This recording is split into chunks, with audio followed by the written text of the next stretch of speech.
Good morning student. आज हम लोग 11th के अकाउंटेंसी में पढ़ने वाले हैं कि लेजर को किस तरीके से प्रिपेयर किया जाता है। हमने इसके पहले ये सीखा था सबसे फर्स्ट वाले सेशन में कि लेजर क्या होता है, उसको किस तरीके से ड्रॉ किया जाता है, उसमें पोस्टिंग कैसे की जाती है।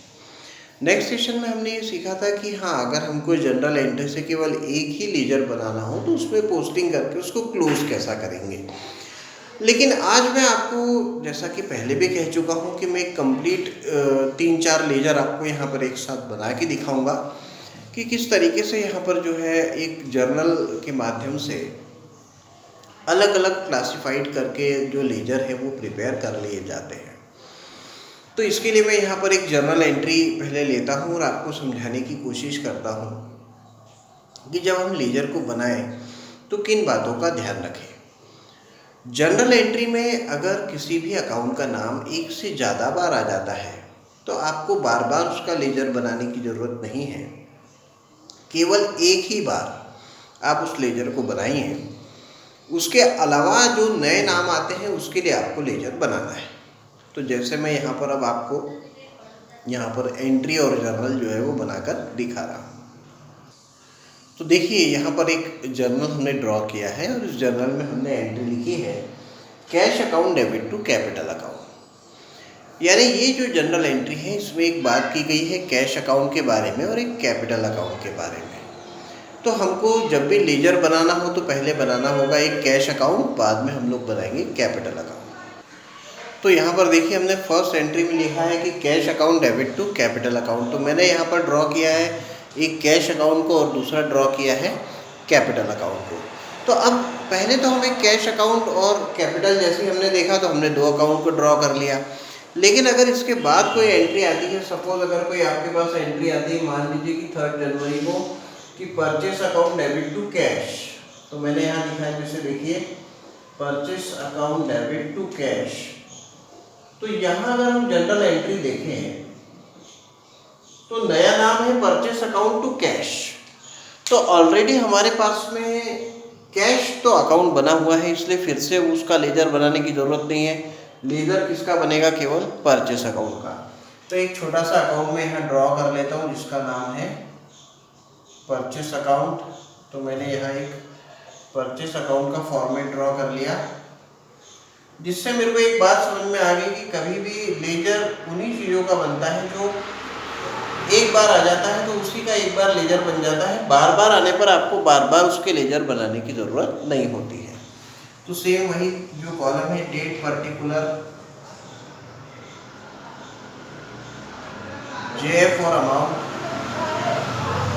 फिर यहाँ पर भी डेट पर्टिकुलर जेएफ और अमाउंट। तो ये हमने एक परचेस अकाउंट को ड्रॉ कर लिया। अगर मैं यहाँ पर लिखता हूँ कि 5 जनवरी को आपने कुछ सेल आउट किया है और यहाँ पर आप लिखते हैं cash account debit to sales account, तो अब यहाँ आपको समझ में आ जाएगा कि cash account debit to sales account अगर लिखा हुआ है तो कैश अकाउंट ऑलरेडी बना हुआ है, मतलब कैश अकाउंट तो है। नया नाम कौन सा है? Sales account. यानी यहाँ जो अब लेजर हमको बनाना होगा वो किसका बनाना होगा? सेल्स का बनाना होगा। तो मैं यहाँ एक बनाता हूँ सेल्स अकाउंट का लेजर। तो मैंने यहाँ बना दिया सेल्स का लेजर। सेम कॉलम वैसे ही आएंगे, इसमें कोई इशू नहीं है। डेट पर्टिकुलर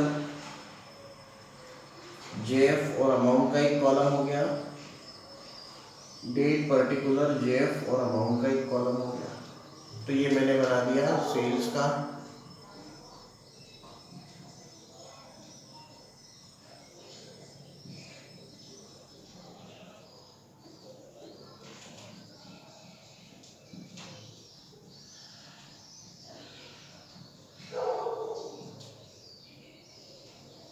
तो ये हमारा जो है वो सेल्स का लेजर तैयार हो गया है।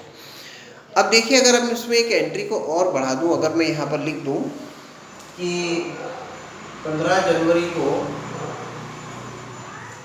Ram debit to sales,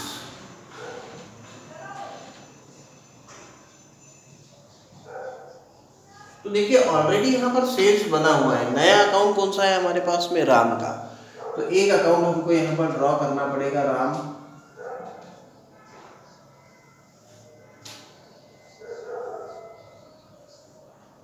date particular JF amount, date particular JF और अमाउंट का कॉलम हमने यहाँ बना दिया।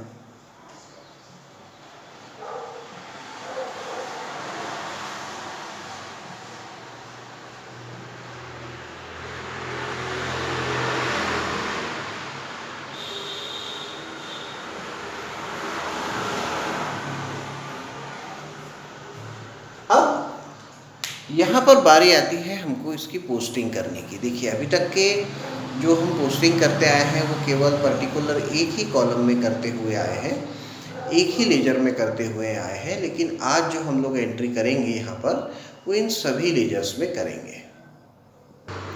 तो अब यहाँ अपन वन बाय वन जो है इसमें एंट्रियों को पोस्ट करते हैं। सबसे पहले एंट्री लेते हैं, देखिए cash account debit to capital account. Cash account debit to capital account की अगर मैं बात करूं तो यहाँ अमाउंट में लिख लेता हूँ सपोज 50,000। जनरली ये हमको तो क्वेश्चन में गिवन होता है उसका अमाउंट, लेकिन आपको सिखाने के लिए मैं अलग अलग लिख रहा हूँ। परचेस के लिए भी लिख देता हूँ 20,000, सेल्स के लिए भी लिख देता हूँ मैं 15,000 और यहाँ लिख देता हूँ 10,000। हमारा आज का बेसिक कॉन्सेप्ट ये है कि सभी लेजर्स में वन बाय वन कैसे इसको हमको पोस्ट करना है। देखिए पहले लिखा है cash account debit to capital, यानी एंट्री यहाँ पर कह रही है कि पहले हमको कैश अकाउंट के डेबिट में जाना है, क्योंकि उसके आगे डेबिट लिखा है पर नाम किसका लिखना पड़ेगा, कैपिटल का। तो पहले आप अच्छे से एंट्री को देखिए, एंट्री में क्या डेबिट हो रहा है और क्या क्रेडिट हो रहा है वो देखिए। कैश अकाउंट डेबिट हो रहा है, कैपिटल अकाउंट क्रेडिट हो रहा है, क्योंकि टू लिखा है। तो पहले हमने ये देख लिया कि कैश अकाउंट डेबिट हो रहा है, कैपिटल अकाउंट क्या हो रहा है, क्रेडिट। तो पहले कैश के डेबिट में जाना पड़ेगा, फिर कैपिटल के कहाँ जाना पड़ेगा, क्रेडिट में। तो यहाँ एंट्री में पहले ये देखना चाहिए कि पहले क्या डेबिट हुआ है और क्या क्रेडिट हुआ है। तो यहाँ जैसे लिखा है cash account debit to capital, यानी यहाँ कैश अकाउंट डेबिट हुआ है, यहाँ कैपिटल अकाउंट क्रेडिट हुआ है। तो कैश अकाउंट डेबिट हुआ है तो आपको कैश के डेबिट में जाना है, कैपिटल अकाउंट क्रेडिट हुआ है तो आपको कैपिटल के क्रेडिट में जाना है। तो पहले कैश अकाउंट डेबिट लिखा है इसलिए मैं कैश अकाउंट के डेबिट साइड में जाऊंगा। तो ये left hand side debit side है, राइट हैंड साइड सभी का क्रेडिट साइड है। तो कैश के डेबिट में जाऊंगा, तारीख लिखूंगा 1 जनवरी, यहाँ लिखूंगा टू कैपिटल अकाउंट। तो कैश के मैं डेबिट में गया, और जैसा कि हम 2 बार से सीख रहे हैं इसके पहले कि नाम हमेशा अपोजिट वाले इसका आएगा। तो कैश के डेबिट में गए तो नाम किसका आएगा, कैपिटल का।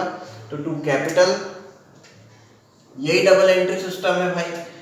और कैपिटल अकाउंट अब हो रहा है क्रेडिट, तो हम इसके क्रेडिट में जाएंगे, पर नाम अब कैपिटल का नहीं आएगा बल्कि किसका आएगा, कैश का आएगा। तो मैं यहाँ तारीख लिखूंगा 1 जनवरी, बाय कैश अकाउंट 50,000। तो देखिए ये पोस्टिंग का सिंपल तरीका है। जो अकाउंट डेबिट हो रहा है उसके डेबिट में जाइए, पर नीचे जो क्रेडिट हो रहा है उसका नाम लिखिए, जो क्रेडिट हो रहा है उसके क्रेडिट पे जाइए, पर नाम किसका लिखिए, डेबिट का। यानी जिस अकाउंट को आप बना रहे हैं उसमें उसका नाम नहीं आता, दूसरे का आता है।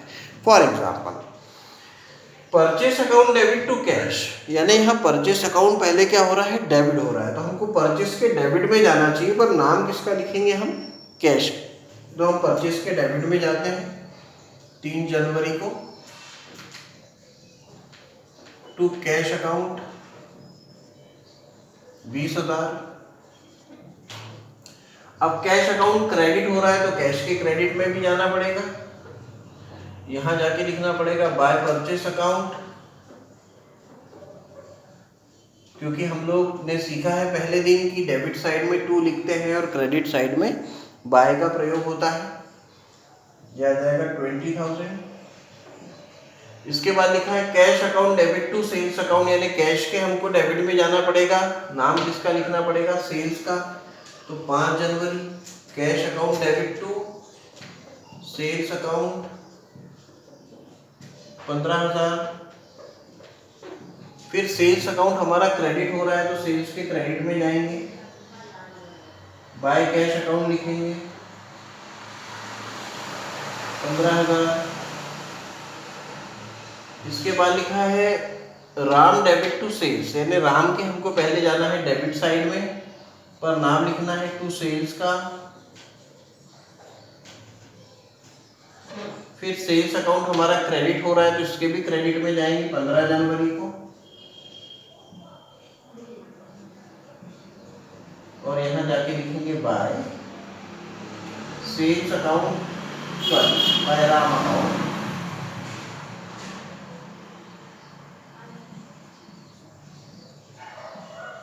और 10,000। तो देखिए जो पूरा जर्नल था उसको हमने यहाँ पर अलग अलग जो अकाउंट्स है उसमें पोस्ट कर दिया है। अब इसको क्लोज करते हैं। तो क्लोजिंग का तरीका हमने सीखा था, पहले बड़े साइड का टोटल करना है आपको। तो जैसे यहाँ पर एक ही लाइन में हम 2 लाइनें ऐसी बना के रखेंगे हमारे पास। इसका टोटल है 65,000, जिसमें से 20,000 चले गए तो बच गए 45। और हमने ये बहुत अच्छे तरीके से उस बार केवल देखा था कि लास्ट डेट को बंद होगा उस मंथ की, और जब पहली बार माइनस करेंगे तो यहाँ हमेशा लिखेंगे बाय बैलेंस कैरिड डाउन यानी CD, और इसको नई तारीख को 1 जनवरी के बाद फरवरी आएगा तो वहाँ पर इसको ट्रांसफ़र करेंगे तो लिखेंगे to balance brought down. Balance brought down तो हमको यहाँ पर लिखना पड़ेगा, वो लिखना पड़ेगा 45,000। सेम प्रोसीजर हम कैपिटल के लिए करेंगे। कैपिटल अकाउंट का टोटल है 50,000, तो ये हमने 50,000 लिख लिया। यही साइड बड़ा है, इस साइड तो कुछ भी नहीं है। तो 50,000 में से 0 गए तो अभी भी यहाँ बच गए 50,000। 31 जनवरी को पहली बार आपने माइनस किया है टू बैलेंस कैरिड डाउन, और यही 1 फरवरी को इधर आ जाएगा बाय बैलेंस ब्रॉट डाउन 50,000। ऐसे ही परचेस अकाउंट का ये साइड बड़ा है तो 20,000 में से इधर के 0 जाएंगे तो 31 जनवरी को यहाँ लिखना पड़ेगा बाय बैलेंस, पहली बार माइनस कर रहे हैं CD 20,000। इसको यहाँ ले आएंगे 1 फरवरी को टू बैलेंस ब्रॉट डाउन 20,000। फिर सेल्स अकाउंट है तो देखिए यहाँ का टोटल इधर का बड़ा है 25,000 का, उसमें से 0 गया। 21 जनवरी को मैं लिख सकता हूँ बाय टू बैलेंस CD यानी कैरी डाउन 25,000। इसको हम बंद करेंगे और 1 फरवरी को जो है वो यहाँ लिख देंगे बाय बैलेंस ब्रॉट डाउन 25,000। यहाँ 10,000 है। 31 जनवरी को यहाँ लिखा जाएगा बाय बैलेंस कैरी डाउन 10,000। यहाँ 10। 1 फरवरी को टू बैलेंस ब्रॉट डाउन। तो इस तरीके से जो हमने सारे लेजर हैं उनको यहाँ पर जो है वो क्लोज कर दिया है। तो जब भी लेजर को आप क्लोज करने की बारी है तो एक बार एक लेजर को पहले अच्छे से क्लोज करिए। जब वो आपको आ जाए तो आप इस प्रकार सभी लेजर जो है उसको क्लोज कर सकते हैं।